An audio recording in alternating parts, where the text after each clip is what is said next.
As our lives evolve, as our experiences accumulate, the way we look at life changes. That's part of getting older and seeing the world, and so long as you allow your ideas and perceptions to be malleable, as long as you're looking to grow, you most definitely will. And for me, one area that has truly transformed is my relationship with luck. What it means, how it's relevant, and most importantly, what do I do about it? I created a little book of anecdotes last year, and one section was called The Luck Manufacturer. And it says, commitment, her hammer.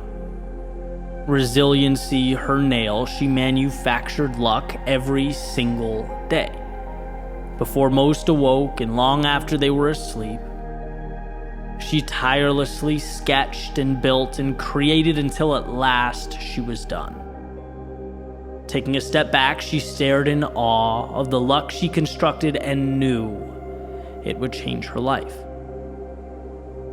And the takeaway of this passage is luck is made, not given.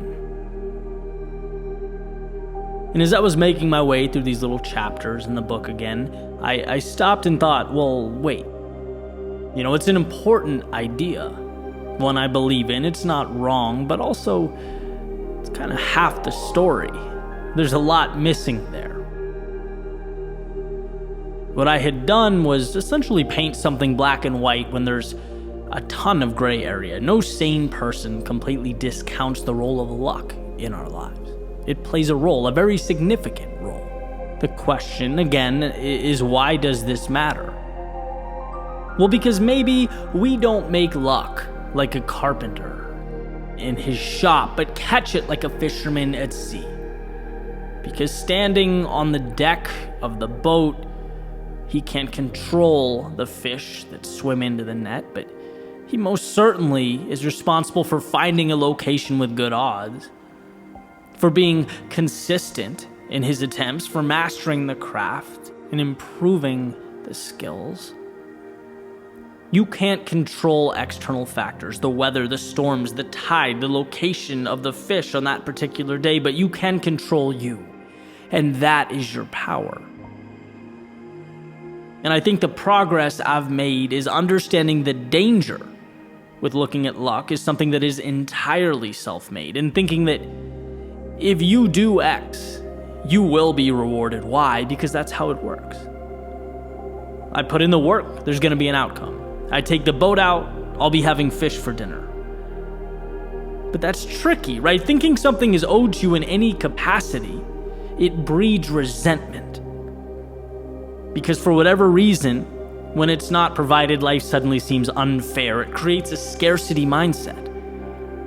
And to truly progress is to endure that balancing act of what we can control in one hand and what we can't in the other. That quote, you can't control the wind, but you were given the power to adjust your sails accordingly. And for those who hang in there and adapt long enough, well, it seems as though luck tends to find them at some point. And this occurrence it seems to unveil itself in a million different ways, example after example everywhere you look, right? Yesterday I was reading John Adams' biography. Those of you who like history will enjoy this, kind of making my way through the American presidents. And just started, John Adams being one of the greatest minds behind America's founding. And, what's obvious, as I'm sure you'll all remember from history class, is the extent to which the French helped bring America to victory. I mean, without the French, most historians say that the war doesn't end the way it did.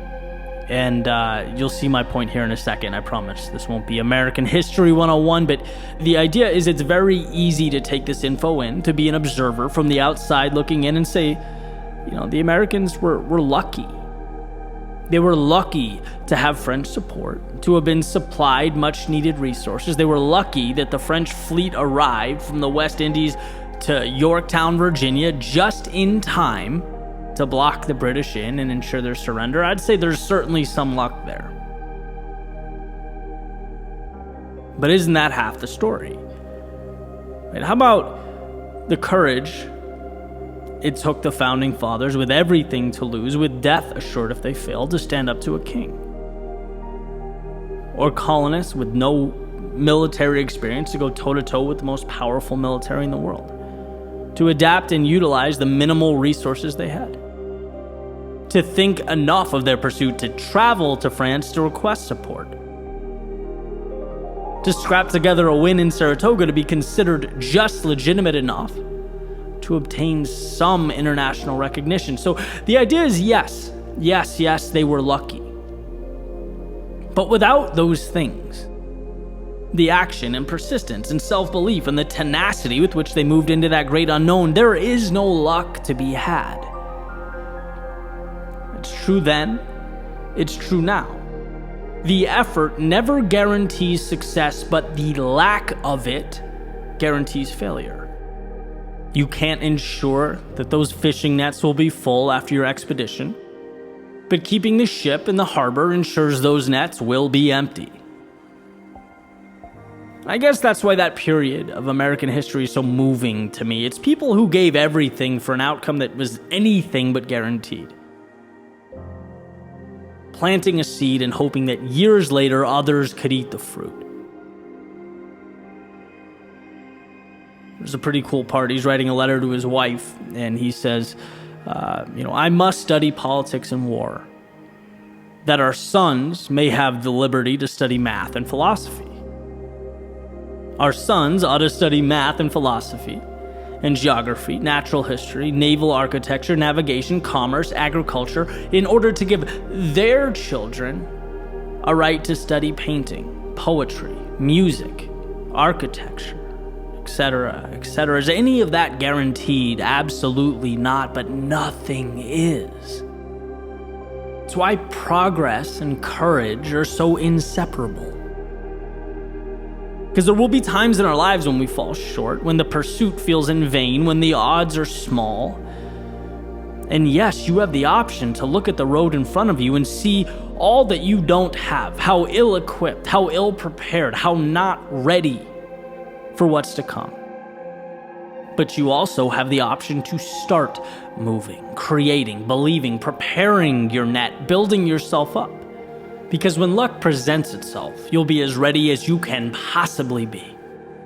And if you swing and miss, not personalize the result, but adjust the pieces and be ready for the next time. So no, going back to that luck manufacturer, we don't create luck. But we do have the power and the ability to create ourselves. And if that's a pursuit you're willing to commit to immerse yourself in, you will have, in essence, established a relationship with chance. Not making luck, but receiving it. Because you anticipated its arrival long before it materialized and worked to make yourself its most appealing suitor.